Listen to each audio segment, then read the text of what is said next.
Des visages masqués, maquillés et des cadeaux, pas besoin de grand-chose pour rendre le sourire des enfants plus large. Un bel élan de solidarité bien perçu par les parents. Un événement comme celui-ci devrait se produire régulièrement parce que les enfants en ont besoin et c'est mieux que de rester à la maison. L'association Juanantse Sozawana accompagne 140 enfants et se bat pour améliorer leur quotidien.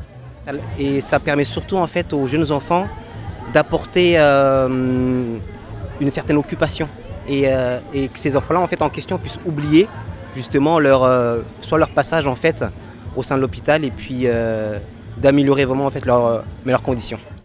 Cette année, 14 étudiants spécialistes des soins à la petite enfance sont associés à l'action Septembre en Or. Nous avons souhaité faire participer les étudiantes pour une après-midi festive avec les enfants en fait.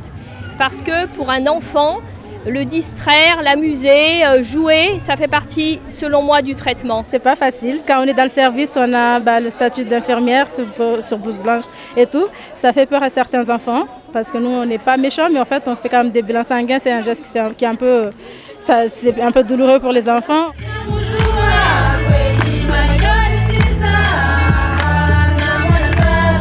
Des jeux, des danses et une chanson pour oublier la maladie. Ça parle de l'unité en fait entre eux et leurs parents, mais à la fin on parle quand même beaucoup de la santé, de leur vie et du sourire. Et à la fin d'ailleurs on finit par le mot sourire en fait qu'on a mis de ces soins à la fin.